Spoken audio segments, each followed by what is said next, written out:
Hello, folks, and welcome to well, maybe not quite on-chain update, but certainly an update for the 13th of August. Now, you've obviously the merge is coming up for Ethereum, and you may have seen both in my posts, but also me talking on Twitter, that I'm a little bit skeptical of the merge. In fact, I think it's one of the biggest blunders that the Ethereum project is going to make. Personally, I think it's a horrible idea, and what I really wanted to do is just take the time to kind of just get my thoughts out. So I have prepared basically a series of slides that'll help guide the conversation, but more or less, this is going to be a little bit more free flowing. Just I want to get all my ideas out because I get a lot of people asking me, and I feel like this is just the best way to just get all my thoughts onto well, not a page, but close enough. So what I'm going to talk through is essentially why I believe the merge and proof of stake in general is a horrible idea. And what I actually want to do is just, and I do hope that people come into this with a view that I'm not doing this because I'm a Bitcoin maximalist or I have some kind of bias. And I'll talk about why, I'm not going to say I'm credible, but why I'm doing this in good faith. So I'll talk about all this and just kind of structure this thing out. So proof of stake is a bug, not a feature, is kind of my core belief. I'm going to cover why I, as a Bitcoiner, actually care about this at all. Why am I tweeting about it? I get lots of people who respond to me and say, oh, look, you're tweeting all this time about Ethereum and not Bitcoin. I say, yeah, okay, that's also, there's a reason for that. I'm going to talk through why proof of stake, what the pitch deck is. I'm not going to worry about the technological side of it because that's essentially the end goal that people think is coming, but it kind of doesn't matter if the result that you get is no good. So I'll talk about the state of play, particularly around the staking and the overall centralization of that, where that stands right now pre-merge. I'm going to talk about the tornado cash spatter in the works, which really should be the wake-up call, and the reason why I'm kind of pounding the table and saying, guys, now is the time to pay attention. We'll talk about fork governance and stable coins and how that really, it's just another layer to this whole mix. We'll talk about why mining pools are not the same as staking pools and the stickiness of staking pools and why I see a lot of people saying, oh, look, Bitcoin pools are centralized, but it's just wrong. They don't understand their actual framework of what's going on here. I'll talk about weak subjectivity and what that actually means in terms of chain history and why actually when you boil all these things down, you have a problem. And then the ultimate result, which I personally believe is going to be complete and total regulatory capture, potentially with a side of number go up. And in many ways, that to me is kind of the ultimate drug. And I believe the reason why nobody is allowed to have a conversation about why the merge is a bad idea, because it impacts the probability of number go up. So why do I care? Why do I have any credibility? Why should anyone, give two fluffs about what I think? Well, first of all, ETH maintains about 20% of my portfolio. So I'm incentivized for this thing to go up. I've been long since 2020. And the reason why I hold, I accumulated my ETH using MakerDAO vaults, CDPs, debts, using Compound, using Uniswap. I was using DeFi when Gwei was one, right? You could use Uniswap and trade it. So, I participate actively and have participated actively in the DeFi ecosystem. I've used it. I found it interesting. I followed all the trends of DAI breaking the peg to the upside, breaking to the downside. I've written about these things. I've followed a lot of the research. I have deviated somewhat. I would say over the last, say, 12 months, actually, no, probably 18 months, essentially where I just started focusing more and more on Bitcoin. And the primary reason for that is obviously my job revolves around Bitcoin. But simultaneously, I just found that people didn't seem to care in the direction that Ethereum was walking, just wasn't in line with what I believe. It's not the world that I want for my children, right? I don't have children, but my future children. So in many ways, I hold this ETH still for a couple of reasons. First of all, I don't want to realize the tax gain just yet. It's not the right time. But simultaneously, I'm also like, I don't want to have to sell it because of the direction that the project is going. So there's that layer too. I hold it to check my own bias as well, right? Because again, I'm not a Bitcoin maximalist, I'm a rationalist. I actually look at this from an engineering perspective. I go through the trade-offs and I look at this on a very, very long-term perspective, right? The crypto assets I hold, I want to hold forever. And my fear is that where we're going with this Ethereum thing is going to make me have to sell it, which means I'm going to have a tax problem. All these things start to come into view. And ultimately, even though, I saw some people commenting on a thread the other day that, as a Bitcoiner, you should want Ethereum to go to proof of stake if you think it's going to kill the project. I mean, yes, in theory, but I also don't necessarily want the number two project to trend set a path that's going to take us down a road that's basically the new bankers are the same as the old bankers. I don't want my future children to grow up in that world. I'm a big person for voting with my wallet, what I believe in. It's why I'm so heavily invested in Bitcoin. And what I really don't want to do is is for the number 2 coin. I want Ethereum to stay decentralized, and I actually want it to succeed, not only because I'm long, but because it's the world that I want to see. I want to see it actually be built correctly. And unfortunately, this street is one way. Once you make this mistake with proof of stake, it's over. And I know there's a lot of claims to the opposite. And maybe I'm incorrect here, but I just simply don't believe it. And again, we'll talk through that when we get to weak subjectivity. But anyway, that's my general position, and people can consider my credibility on this case however they want. I mean, I don't particularly care. What I kind of care about is where Ethereum goes, because that's really what matters. I'm just one voice, one cog, more or less irrelevant. But anyway, that's my general view. So the proof of stake pitch, what is it, right? Again, I'm not going to cover the technological side of it, very high level. The claim is that it's basically needed for sharding. Now, even the most astute Ethereum maximalist has now come around on their website of ethereum.org, proof of stake does not fix scalability, right? The gas fees will not come down when they go to proof of stake. Scalability and consensus mechanism are two orthogonal issues. They do not intersect with each other. The claim is that by building out proof of stake, you can then do sharding, and then that sharding can extract data and information out to sub-layers, and essentially you're removing the burden from the consensus layer, which will eventually be scaling. Now, this is many, many, many, many years away, right? There's a whole layer here that I probably should touch on. I didn't even think about this, but Ethereum doesn't have any advantages in a proof of stake world. It has no advantages over Solana or Avalanche. They've got all the lessons learned. They don't have the technical debt. They don't have to merge. They don't have all the smart contracts that exist on it. Like all these things, the competitors don't have. What actual benefit does Ethereum have in the short term, medium term, and even arguably long term in the proof of stake realm? I don't personally believe there's much. And the challenge is that I just don't believe that they can't build more layers on top, whether it's roll-ups, whether it's all these things, and push that data off just the same way that you would with shards off the proof of work layer. I don't understand why you wouldn't just target something like that. Keep your roll-up centric roadmap and don't introduce this new risk. Anyway, kind of sidetracking here, but the other one is that they're bowing down to this ESG environmental FUD. Just at a very, very high level. This is the absolute worst time to possibly be bowing down to ESG. ESG is absolute bollocks. It's on the way out. It's a complete traditional finance marketing bullshit thing. The reality is it's the best time to be a miner because we're seeing the grid stability elements of this thing really start to tick in, right? We are seeing Bitcoin mining getting integrated with grids. The narrative is switching because mining can actually consume wasted stranded energy. It's consuming methane coming off landfills. I mean, it's consuming the methane that's coming off oil and gas byproduct stacks that they can't vent or pump anywhere else. Methane is like 4 to 5 times worse than carbon dioxide. You're better off taking that methane, which when you flare it, you only normally get 30 to 70% of it, right? You actually don't flare all of it. A lot of that methane still escapes.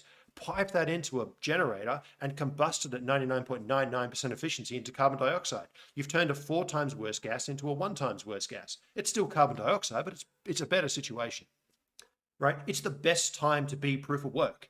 And you also get all the trade-offs, right? All the benefits of it being, actually, we'll talk about the decentralization and all that layer as well. But anyway, I think that bowing down to this ESG FUD and this environmental push is just madness. I think it's uninformed. I think it's very amateur. It's extremely naive. And, my general view is that it's a complete mistake because Bitcoin mining is actually, well, mining in general is good for the environment because it is consuming. Humans waste a huge amount of gas, a huge amount of energy. And what this is doing is giving a free market incentive to capture that, which allows all that other infrastructure to get built out, whether it's renewables or whatever else it is. It provides a stabilizer for the grid. It gives nuclear the ability to build out their capacity because, or as an engineer, I know that you have to design everything over capacity because you don't want to design it for your normal. And the second that you have 1% more capacity because of some kind of spike, your system shuts down. They always design these systems with over capacity. Mining is a base load that can actually allow them to run at 100% of designed capacity and scale down the Bitcoin mining or the Ethereum mining instantaneously when new demand flows in. But anyway, this is a whole nother topic. I think that the ESG thing is a complete waste of time. Now, there's the other pitch, which is the economics level, right? There's the triple halvening, the drop in issuance, the lockup of the stake, the EIP1559 burn, there's the deflationary supply. All of these things are supposed to be good for ETH price. Great, right? That to me is actually the real reason why we have a problem is people are getting very greedy over the token issuance. And I'm going to talk about this in a second. And what are the trade-offs of this? I mean, essentially, complexity. I've spent a couple of days really, really deep diving on proof of stake. Proof of work, I can essentially explain in a handful of lines. And literally, the code is a couple of hundred lines. This is Vitalik's own words. The code of proof of work is a couple of hundred lines. The code of proof of stake is now over multiple hundreds of thousands of lines. So there is more complexity. There's more stuff to break. And what they're really doing is replacing the, I'm going to check, have you done the work, right? The whole, my favorite analogy for proof of work is imagine a guy that you've seen who goes to the gym, right? You can see that he's absolutely shredded. That's proof of work. I know that guy goes to the gym. I don't need to ask him. I can look at him and say, yeah, but you literally can't get into that shape unless you lift, right? That's proof of work. I can see that it's real. Proof of stake, when you, the amount of complexity they have to introduce to remove just that very, very simple principle on the basis of ESG FUD is just madness to me. So you've introduced an enormous amount of complexity. Complexity is the enemy of security. There's a reason why the 2016 proof of stake is being shipped here now in 2022, right? Complexity is on the ethereum.org website, so there shouldn't be really any contest here. As we'll discuss today, I believe that the other trade-off is that you're basically creating a regulatory capture. I believe that Ethereum can and probably will and potentially already has been captured by regulations and authorities, and that essentially gets cemented once you go to proof of stake.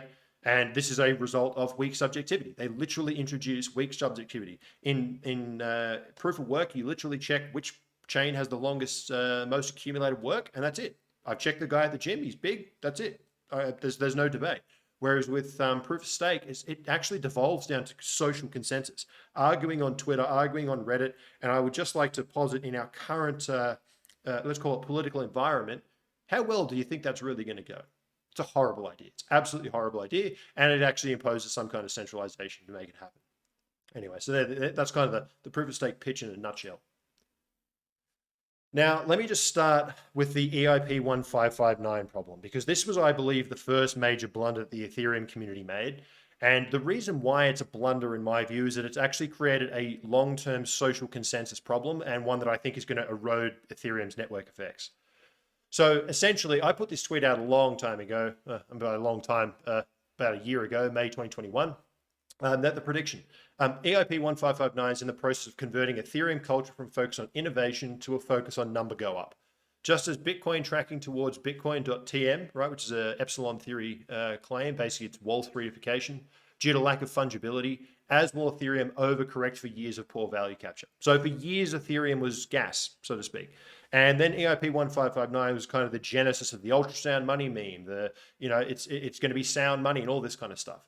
I believe personally that you can either be hard sound money or Ethereum network gas. You can't be both, because you essentially are pricing out, by doing EIP1559, you're essentially pricing out any kind of usage. The users basically get punished for using the network, and the holders get the benefit. And I'll explore this in a sec.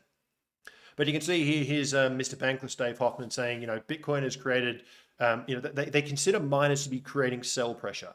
Well, yes, but as a Bitcoiner, I want that. I actually want the miners to be selling those coins because it creates good dilution. It actually makes it an even playing field. It's required. And I put this question to Ethereum so many times, I'm yet to receive a good answer. If proof of work was useful for Ethereum's early years, all the benefits of having 60% of ETH today was from the pre-sale. Right. So, and again, I'm not going to go into whether it's a pre-mine's good or bad. I don't really care. The market doesn't care. But all the benefits of diluting that initial stake, right, which is important, especially if you're going to proof of stake, all those benefits, why do they suddenly stop in 2022? And I'm yet to receive a good answer for that. Nobody has come to me and said, oh, actually, you know what, proof of stake has solved the distribution problem because of X, Y, Z. There is no answer to this. All the benefits that even the most devout Ethereum maximalists will claim that proof of work was good for distribution. Why does that change in 2022? I simply don't understand it, and I'm yet to find a good answer for it.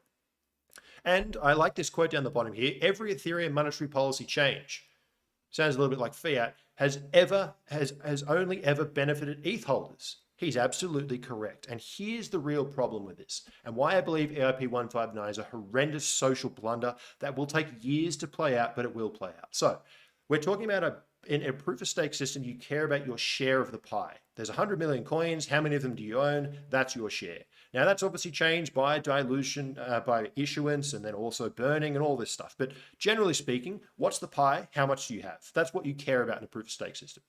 So in a proof of work network, what I've got here is basically yellow means, or orange means that it's kind of net neutral across the board in terms of balance of services and power. And then what we see is as you get red, that's a negative. And then as you get green, it's actually a positive or a structural positive. I've got columns here. This is for the user of the network. This is someone who's transacting, doing something, moving coins around, whatever, on Ethereum. We've got ETH holders, and then we've got the miners. And at the bottom here, just note that the ETH holder becomes the miner because of validation. So they actually merge together. It's like a merging of the two parts of government. So in a proof of work system, the user spends a transaction fee, but they obtain a service. The fee was worth the service because he spent it. That's pretty fair. And as you can see, this is pretty consistent all the way down to the bottom, but we'll touch on that. The ETH holder, essentially, there's no change for them because the fee goes to the miner. The miner earns the issuance and the fee, but they've also burnt the power in order to obtain these two things. Now, the more fees that get spent, the more power gets burnt, right? This is literally what proof of work does. So therefore, the miner has to basically sell, with a little bit of profit margin, but they basically have to mine and sell the issuance and most of the fee, right? We typically see about 90%, typical 10% profit margin in good conditions. Now, the ETH holder may well be the one who comes in and buys that fee or buys that issuance. So overall, this is a pretty net neutral service. No one's like, this guy got the service for the fee. This guy earned the fee, but then he had to sell the fee, and this guy had to inject his fiat in. It's a very, very fair balanced system. Now, we're currently in the situation where we have proof of work and EIP1559. So the user's in the same situation. Now, the miner gets less of the fee, right? So their power situation is actually a little bit worse off, but they get a little bit of a tip. So you could maybe argue, maybe this shouldn't be red, maybe this should be yellow, but basically there's been some stripping of value from the miner. Now that has gone to the ETH holder. Okay, so this is kind of the first sign of a bit of a shift in the balance of stake. There's more benefit to being an ETH holder, and if you're a user, you have now actually diluted yourself just a little bit. The amount of that fee, you have now diluted yourself out of the system. Your share is smaller. Yes, you got a service for it, but overall, someone else just kind of got your fee burn in the proof of work model. Here, you've actually uplifted the guy who did nothing and added no value because their stake is larger because they burnt that little bit. So their stake by not doing anything and hoarding. This is literally the worst thing about this is that all the claims about, oh, Bitcoin's going to kill the world because it's deflationary. Ethereum is building this. Anyway, in a proof of stake system, with EIP1559. Here's the kicker. So the ETH holder and the miner become one. Now the user of the network spends the fee, they get the service, but now they're getting hit with the burn. They have diluted themselves out of the system by transacting. And the ETH holder and the miner, they get that benefit of the burn, right, by essentially doing nothing, but they also get the issuance and they also get the power. They don't have to expend power. So their desire to sell this is very low. These guys' stake goes up dramatically. Now, naturally, of course, an ETH holder and a validator could also be a user. Yeah, but they're offsetting with so many benefits. Any usage is kind of irrelevant. They're basically, this is the big picture dynamic. This looks like an oligarchy, folks. This actually looks like a system of power that we have today in the fiat system, where those who have the capital continue to get more of the capital, and those who are essentially using the system, right, trying to get ahead, are the ones who are essentially naturally diluting themselves out of the system. It's fiat. It looks like fiat. I think this is a complete social blunder. I think it's a huge mistake. And really, it's kind of the first time I started really paying attention to, hang on a second, these decisions being made by the Ethereum system are actually really, really poorly aligned with long-term success. Again, there's probably going to be people who disagree with this, but this is my current mental framework, and I've spent a reasonable amount of time thinking about it. So, it's not just kind of off the cuff. So now let's talk about why stake centralizes. Well, first of all, capital centralizes, right? I mean, find me a case in history where it doesn't centralize. So there's just that grounding level, but let's put that aside on the shelf. Convenience always wins. How many of you listening actually run a node, whether for Bitcoin or Ethereum? It's probably a small number. Most people are going to go, oh, I don't actually run a node, right? They use MetaMask, which is basically an SPV wallet. You're trusting someone else's node, right? I do. Right? I run a Bitcoin node, but that's it. And I actually don't run it right now because I'm traveling. So, you know, and I'm a pretty intense Bitcoiner. So the vast majority of people want convenience. Plebs are simply not going to be staking 320. Let's say ETH goes to 10 grand where the bulls want it to go. Plebs are not going to put 320 grand on a laptop. Just ask yourself the question, will you put $320,000 on your laptop and leave it sitting on your kitchen counter or in your cupboard somewhere running a validator? Have you ever actually looked at the technical documentation to run a validator? I have, and it was, you know, it was scary. I just don't trust myself. That the I don't trust myself problem. I would rather delegate that risk to somebody else. Lido is very attractive because I just hold the token. That's it. Mission accomplished. Someone else does the services for me, and I just live in a world of ignorance, right? But again, I'm a Bitcoiner, and I'm thinking about this long term, and ignorance is not really something that I think is a good mechanism for security. So I know that they claim that running a node is easy. And I know that they claim that you know, solo staking is easy, but maybe not, right? I just think at a realistic level, most people are not going to do that. ETF products, the reason why we keep hankering on about this Bitcoin ETF is because it opens the door for people who just want to put it in their stock account. I mean, it's hilarious that we don't see that that's where this is all going. The ETF product is always going to win. It's going to also centralize the stake and the capital. Additional services, right? When you're on Binance or you're using Lido, you can use that staked ETH as collateral. You can move it around. You can trade it. We saw that during this the recent sell-off, there was about $16 billion in the ETH contract when you price it based on when the coins went in. There's a $16 billion unrealized loss there. People who had staked ETH could sell their stake. They could hedge their risk. There's a whole lot of extra stuff. Binance can give you all sorts of services, discounts, whatever, for actually staking on their platform. There's economies of scale, right? The bigger these staking pools are, the more they can professionalize their miner extractable value, which means you earn more. There's also a queue if you're a solo staker. I think it's like 1 year now to actually try and get into the validator pool. To try and get in, you have to wait in the queue. Well, if you go into a pool, they just socialize all those people coming to the queue, so everyone earns the same amount. And essentially, once you start entering the queue, you start earning. So they just socialize all that risk. So it's actually better for users. The ability to collateralize, so actually use that staked ETH or Binance staked whatever as collateral, borrow it. This is a big reason why people got ripped with Celsius, because they had a loan against their coins. They've got $10,000 worth of debt, and they couldn't come up with 10 grand between now and the bankruptcy to cover their debt and get their coins out. A lot of people were in there and stuck, stickiness, because they had debt and they didn't have the cash to pay off the debt. And on the left-hand side here, talk about solo stakers. I just don't get it. Ethereum influencers, right? Here's Eric Connor. If you don't think this impacts you, referring to the Tornado Cash OFAC sanctions, they will probably come after solo stakers who include transactions they don't approve of next. Wake up and realize this is just the start unless we push back. To which my immediate logic is, sounds exactly like the kind of risk that Timmy wants to take with his 320 grand sitting on his laptop in his kitchen counter. No, I would like CZ to deal with that problem for me, please. Thank you very much. There's a whole laundry list of reasons why stake will centralize. This is theoretical. What does it mean in a practical sense? Well, this is precisely what has happened. There is empirical evidence here that this is exactly what's happened. This chart is showing you in color bands by different stake providers how much ETH is held by each centralized, regulated staking providers. Now, the proof of stake attack threshold, the thing that basically gives control of your network to the point where you now need to do social consensus, weak subjectivity, we'll touch on this as we go. Basically, the point of control of the network at a validation block production level is about 67, 68%. The top 11 staking providers that we have here, which you can see is a Pareto distribution, most of them have not much, some of them have a lot. 9.1 million out of the 13.2 million staked ETH, or 68.9%, note larger than threshold, is currently staked by these 11 providers. Now we're talking about Coinbase, Kraken, Binance, Lido, Staked.us, Stakefish, Bitcoin Swiss. These are regulated companies. Yep. Lido plus Coinbase plus Binance plus Kraken. So the top four, you can see here, this yellow band, these top four, you can see the lion's share control 7.92 million of that ETH, which is 60%. Again, pretty damn close to the point where it's GG. Lido alone contains 31.6%, 4.15 million ETH.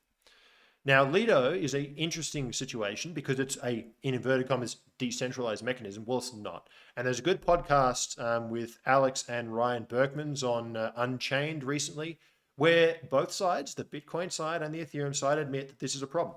Same as on the Uncommon Core podcast, Hasu had 2 episodes on the merge, and they all talk about how Lido is a problem. Lido also then voted to not self-cap. So anyone who tells you that Lido is not a problem is lying, because all of the credible researchers that I've ever heard talk about this problem believe that Lido's centralization is both a problem and is expected to continue to grow. The reason why this is a problem is that they are a permission system. To become, I know there's Lido and then there's a bunch of node operators. To become a node operator, you must be voted in by Lido governance. Well, Lido token, LDO, is 94, I think, percent held by the top 1% of addresses. Now, those top 1% of addresses are US regulated venture capitalists and the team. All of these entities are governed by OFAC sanctions, by the United States government. They're known, they're docs. You've got a centralized entity. And on those podcasts, they all agreed, yes, there's a bunch of node operators, but given the set of circumstances, they essentially act as one entity. So we therefore have 4 entities that have 60% of the stake. This is expected to grow. Whack in there an Ethereum ETF, and you better believe that you're going to have a situation where more than 67% is going to be held by a handful of regulated United States actors. It's a problem, and anyone who tells you otherwise, I believe, is being just intellectually dishonest. I would love to hear arguments to the contrary, but so far, I'm yet to find any of them. Now, to touch on this, I don't know where the propaganda machine has been coming from on the Ethereum side, but the amount of people who seem to misunderstand mining pools and staking pools is astounding. The amount of times when I raise the above problem and people just send me this damn pie chart of Bitcoin mining pools, believing that this, I believe, must have been pushed through Bankless or somewhere, because it is so prevalent and yet it is so wrong. Let me explain why mining pools are not the same as staking pools. So it is true that, as you can see here, the top 3 mining pools for Bitcoin hold more than 51% of the hash rate. Oh no. Now the problem is that a mining pool is just a node service. Miners own and custody the ASICs. So the miner has the machines and they point to a node. Switching takes 1 second. 1 second. They just swap their mining hash rate because they custody the machines. They own the ASIC hardware and they just point it to a node. If they really wanted to, they could point it to their own node, but again, they benefit from the economies of scale. Exact same logic. And we've seen this before, that when a particular hash pool gets too large, miners just go, oh yeah, good. Because they want to protect their ASICs. They will point to a different node that's not going to kill their ASIC value. And then there's a bunch of people who will then complain and say, oh, look, but miners are big industrial entities, blah, blah, blah. Yes, that's true. But the other thing that blew me away at the Bitcoin 2022 conference was the amount of home mining kits that exist. It's being integrated into oil and gas companies.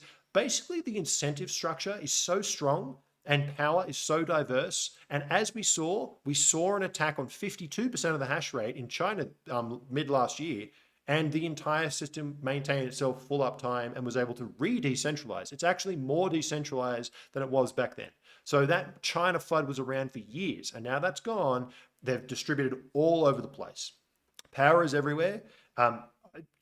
Yes, there's always going to be a centralization risk of miners, but the important part is that the pools are not part of that equation. The miners could be, but the pools absolutely are not. Now let's compare that to staking pools, which are extremely sticky.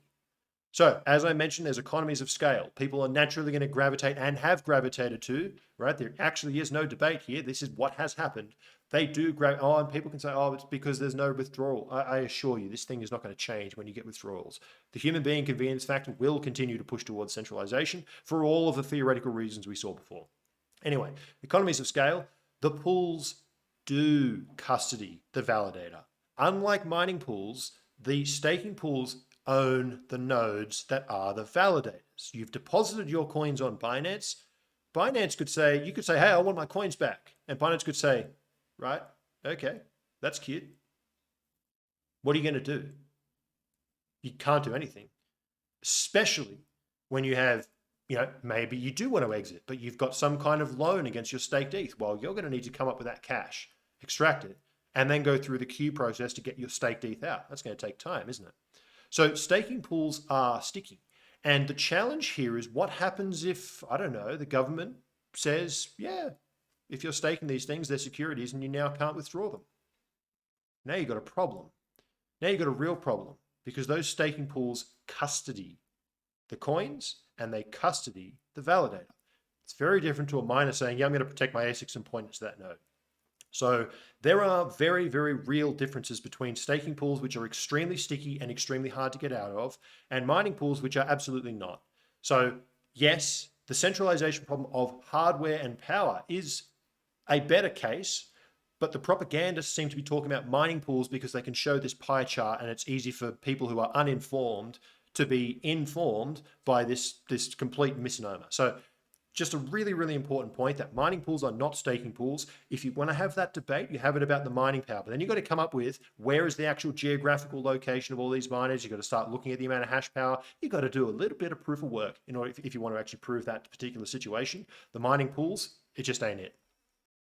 So this is where we get to this week's events, which if this isn't the wake-up call to just fire everybody up and realize the error of their ways with the merge, I don't know what is.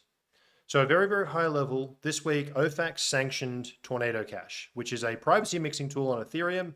And it, so they sanctioned all 32 addresses, which I believe is unprecedented because they normally sanction individuals.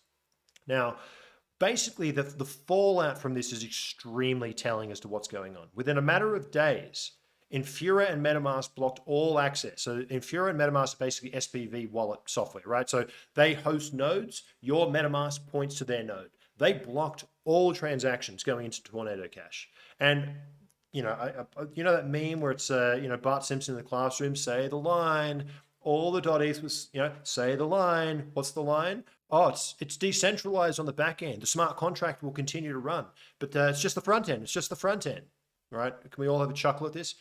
How many people are going to be coding up their own smart contract?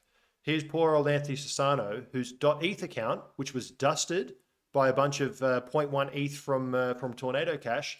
Poor old Anthony Sassano now couldn't access his Aave account because somebody dusted him with 0.1 ETH from Tornado Cash. I'd be curious if Anthony, I should ask him, can Anthony code up a smart contract to extract his Aave debt or pay his debt and extract his tokens without the Aave front end? Can he code up a front end to kind of spin that up and interact with it on his own server? I would suggest that maybe he could, but very, very, very, very, very few people could, right? It's a very small pool of human beings who can do this. This opens up all sorts of attack vectors, right? Roll this thing forward. We're talking about governments here, right? They got money. They can do whatever they want when it comes to this scale of problem. If they really wanted to nuke DeFi, they totally could. Any kind of attacker could make a whole lot of mess out of this thing. So Infura and MetaMask blocked access. Aave, Maker, Uniswap, Balancer, all these DeFi protocols blocked access, any accounts that had Tornado Cash. And what this actually tells you, this is not about the front end. This is about who owns the front end. These are US regulated companies. When you see this happen, because it's only affecting US persons, we just got to see just how much of DeFi is owned by US regulated VCs, and it's pretty much all of it. Circle blocked USDC, right? And now you've got this whole circus about Maker trying to get off USDC. That's going to be a painful withdrawal. We'll talk about that momentarily, but all of these things are not very good, but it shows, again, you're giving your cards to a US regulated company, expect them to follow United States rules. All these things are starting to build up a bit of a picture here. GitHub and Discord nuke their servers. Roll this forward. That's Microsoft nuking the entire Tornado Cash Discord, and that's Discord shutting down an entire server. Now let's think about that weak subjectivity thing again, where we're going to do social coordination over an issue that the government doesn't like. Gee, that could be increasingly challenging, come to think of it, especially given a lot of the censorship that we've seen in social media over recent years. So yeah, it's just a lot of things here that kind of should be making you scratch your head and going, hey, should we really be giving the government in our centralized regulated entities control over the consensus and block production as well? Maybe not. And then the lead developer was arrested. So if you don't think they're going to go to extreme lengths, they are. This is the world that we're playing in. Is little Timmy on his solo staking laptop, when he gets issued a order by OFAC to start censoring a certain amount of transactions, is little Timmy going to be, willing to go? I don't think so, right? I just don't think so. These coins are going into centralized services. This is just another example of why that is. People want to delegate risk. People don't like risk. People will hand risk to somebody else. And furthermore, in fact, I should have put this in the staking centralization section. Most people don't have 32 ETH. So most people at 320K are not going to have 32 ETH, so they're going to have to pull their stake anyway. I forgot to even talk about that one. There's another one reason why stake is going to centralize. So, here it comes. Now, USDC is a great example of this. This is just another layer to the problem that Ethereum has. Now, this is actually separate to proof of stake. This exists on the proof of work chain as well. But in a proof of stake world, I think what I really want to highlight here is the number and magnitude of layers that are captured already or will be captured by regulatory forces.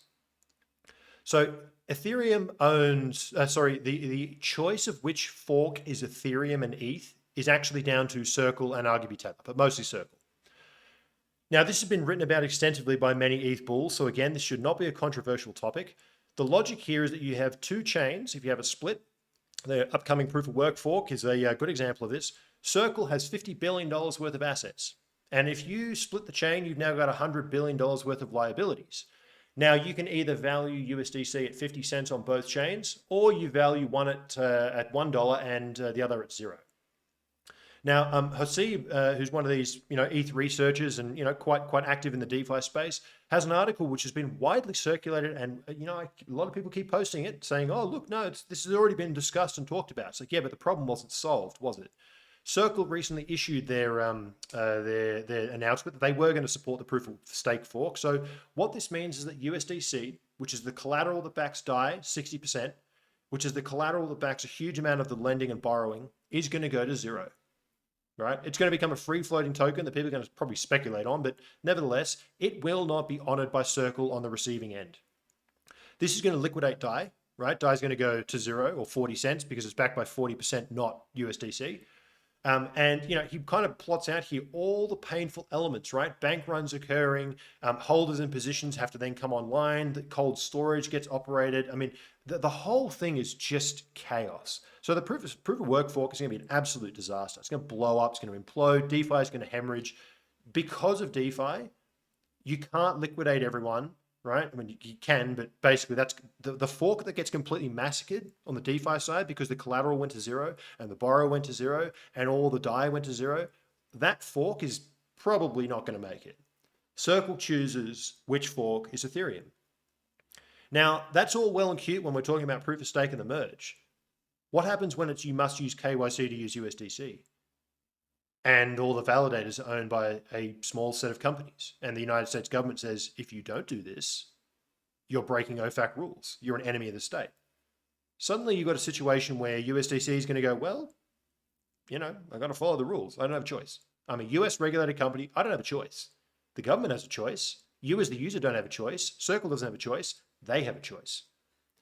Now, again, some people will say, oh, this is, it's not true. Well, MakerDAO is currently in the process of discussing how they get off USDC. How do they remove that from their entire stack?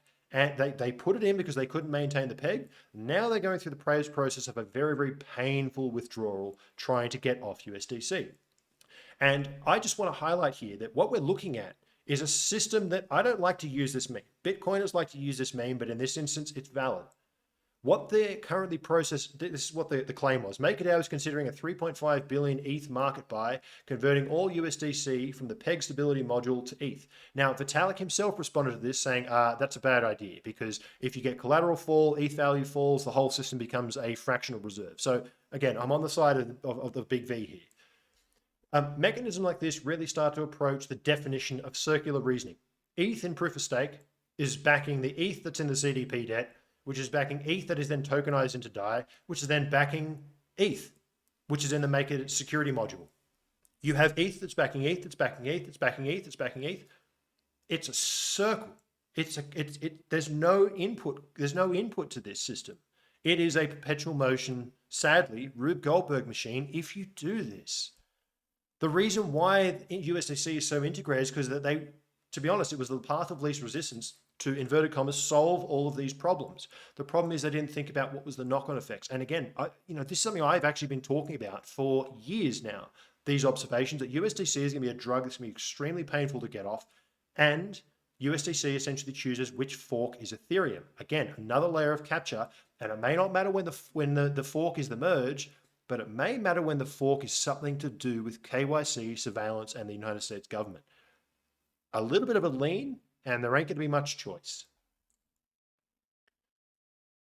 So, I mean, to add just another layer to this thing, we are getting close to the end, so I do appreciate anyone who's stuck around for this. There's discussion going on at the moment about this concept of statelessness. Statelessness is basically pruning of all history. So with Bitcoin, right, you can plug your node in. It will start with Satoshi's first block, and it will validate from block 0 all the way to the current chain tip. All it does is download the data, and it validates that it all makes sense, right? And a brand new node to the network doesn't have to trust existing nodes because it's validating itself. It's performing all the same checks. It's getting that information from multiple nodes, checking it, and it's doing the calculations itself. So it doesn't trust anyone else. It can validate the entire history from block 0. That node can be switched off at any time and then switch back on, and it can easily follow the chain with the highest proof of work. It doesn't need to trust anything except mathematics and cryptography. And the trade-off to this is it requires a low data footprint so that the node can actually do this on a Raspberry Pi and so on and so forth.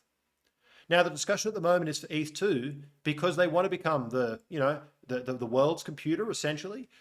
There's going to be so many shards and so much data. I did the calculation the other day. It's going to be tens to hundreds of gigabytes a day, right? Basically reproducing the Bitcoin blockchain in 3 or 4 days. It's an extraordinary amount of data. Now, there's no way that a normal computer can deal with this. The way they're going to deal with this is by pruning history, basically chopping off the tail end, and they're going to use a system of checkpoints, which means that the existing validators on the network all agree and say, this point in time, this is history, this is fact, we all agree on this, and therefore any node that comes into that system doesn't need to validate all the history that came before that. They just trust the checkpoint and then validate from that point onwards. This is the concept of statelessness. So the argument here is that all of the contention is going to be at the chain tip, and there'll be less contention in the past, which is true. Except what happens if the validators who are agreeing on that checkpoint aren't your friends? Now you have a problem because your new node must validate from that checkpoint onwards and cannot validate from history 0. You are now talking about a system where you have introduced irrecoverable trust. You cannot go back from this. This is a one-way street, but this is the Ethereum roadmap. So I see lots of talk of Ethereum scrapping archival data. Yes, agreeing on consensus at the chain tip is important, but if you do away with historic data, you are introducing irrecoverable trust. A new node must trust existing nodes. What if the existing nodes are captured? Before one claims that this is an edge case, one must ask themselves, do you currently run an ETH node? Does capital centralize? Is 60% of the stake already with 4 regulated entities and growing? And do you trust the United States government not to interfere, considering recent tornado cash events? It's a pretty dire situation when you actually break this down. And there's a reason why I'm shouting and screaming about this, and no one seems to care, but there's a lot of design decisions here that are going a one-way path that there's just no empirical evidence to say it's not a bad idea. Now, this is the last topic we're going to talk about, which is weak subjectivity. Now, this is the concept of what happens once that 68% threshold is reached, and you now start getting to a situation where, let's just say, for example, that the other 33% wants to start going, hey, that's not really Ethereum. We want to vote against that. We're going to slash you, right? This is the thing, that we're going to slash you and shut you down. Okay. Well, what does crossing that threshold actually mean? This is like the 51% ownership structure type thing. Well, existing validators on the network are responsible for voting in new validators. Well, they can halt these new entrants. You want to start, adding hash power to start fighting back? Well, those existing nodes are like, good luck. Sit on the sidelines, my friend. The threshold is required for finality. So the 67% of the people who are actually agreeing that this block is final. Here's your checkpoint. Here's the history that is truth. Well, they can also reject blocks that are mined or validated by 67% miners or validators. They can essentially reject all blocks that don't fit their rules. Hey, I see you mined a transaction that wasn't OFAC compliant. Sorry. Hey, that transaction didn't have KYC. Sorry, can't be included. GG. They also can't be slashed without social coordination. This assumption is pervasive, that we're going to organize around Vitalik and we're going to agree which one's the real Ethereum and slash the enemy. Good luck with that, my friend. Because in a matter of days of this Tornado Cash thing, everything from Circle to Aave to Infura to Microsoft to Discord shut off their servers. Imagine conceding your chain validation to a regulated centralized exchange in this environment. The entire 2.0 design is based on weak subjectivity. The project is about to hand that subjectivity over to entities regulated by the US government. Nobody seems to care. Number go up. And then there's the other question. With all those centralized stake components, can you really slash Binance and Veto? Because that represents millions of innocent customers. And are they really committing offense when they're following United States government OFAC or compliance laws? Can you really slash little Timmy on Binance because the service he's using, which is United States government compliant, is abiding by United States government sanctions and doesn't want to become an enemy of the state? Is that a real reason to slash Ethereum? I think what you're going to create there is probably a momentum for people to just leave Ethereum. You do that, I mean, good luck getting those users back. That's over. Talk about a PR nightmare. And more importantly, I would suggest that your fork chain, Mr. 33%, who thinks that that's not Ethereum, you're wrong because you gave Ethereum to these regulated entities. This is the problem. The problem here is that you are giving consensus to the United States government. We already have sufficient evidence to say this is a real and genuine risk, and nobody seems to care because they think they're going to slash the enemy.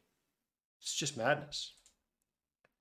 And the result here, which Lynn Alden, as she usually does, summarizes absolutely beautifully. Ethereum is about to sell its soul. These regulated entities have complete control over the node infrastructure, including MetaMask. Most people use MetaMask. I mean, I know that you can run your own ETH node, but people don't. I know you can, but they don't. US VC backers clearly in the DeFi protocols, DeFi stability via stablecoins, and fork choice. The government's already got all this stuff. They already got it. It's already done. And now they're going to hand over consensus, block production, and validation.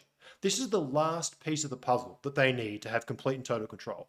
The merge is going to hand over the very last thing. Ethereum could get itself off all these things. All these things at the top here, Ethereum could recover. The second you give them the validation, which is about to happen, it's over. That's a one-way street. That is, the merge is the line, proof of stake is the line where Ethereum has sold its soul and it cannot recover. I don't personally believe there's any way to get it back once this happens. They just created a fiat system. They handed over the keys to traditional finance, the new bankers, just like the old ones. And maybe my naivety is in believing that this is not the actual design goal. So I believe that Ethereum, what they should do is just do your triple halving, cut the issuance, stay proof of work. You've already got the fee revenue. You've already, in inverted commas, beaten Bitcoin at getting a fee market. Cut your issuance. Do your triple halving, get your desired result. You've still got your EIP, you still get your deflation, you still get all these tokenomics, but you don't hand over the keys to the castle. Cut the issuance, stay proof of work. The fees are sufficient, ESG is bonkers, and it's the right time to actually scale up your grid infrastructure, which will be more decentralized than not. To which Lynn Alden comes in and neatly puts this away in two different tweets. Troy Cross and others see the plan. Switch to proof of stake, keep fees high and burn the ETH, market as ESG, anti-Bitcoin token buybacks. All this is very fiat. Wall Street gets it. Keep this going as long as possible. And while she philosophically steelmans ETH in her head, she gets to my plan, which is just cutting proof of work issuance. But much like Europe will double down on its energy plan that rendered its energy supply insecure, Ethereum will double down on its centralization to boost coin prices. And this is from a completely separate thread, but continues to be relevant. And I actually agree with this. Right, here's a Bitcoiner saying, I think there's a possibility now that ETH could actually flip Bitcoin, but it's going to be at the cost of centralization and complete regulatory capture. If you want that trade-off, number will go up, but you are going to sell your soul. The most bullish flipping case for ETH this decade is literally that it's co-opted by the centralized state while BTC becomes the decentralized opposition. Like how the US Treasury market is larger than gold's market cap, but very, very different. So there's one quote that's really kind of resonated with me for much of this, right? As I've kind of explored this whole Ethereum and proof of stake thing. And it's Jeff Goldblum's character in Jurassic Park, right? He's the risk analyst. He's the guy that looks at things from a probabilistic standpoint. And what could go wrong? Your scientists were so preoccupied with whether they could that they didn't stop to think if they should. This is what I think the Ethereum merge is. There's so much sunk capital. There's so much sunk cost. So much sunk narrative, so much shitting on Bitcoin, so much shitting on proof of work, so much just political. It's political. The reason why the merge is going to go ahead is because it's political, and people aren't willing to actually stop and assess and just potentially accept that maybe there's a mistake here and there's risks. Instead, they will just shut it down and say, you're a maxi, blah, blah, blah. So, ring your nearest Ethereum influencer, folks, because it's, to me, it's a really, really grim and dire situation. And the problem is that it's so multifaceted and so controllable. And the Tornado Cash thing, again, here's the thing. Even in my case that I've just laid out, there could be glaring holes. There could be things I got wrong. There could be 5 things that I got wrong.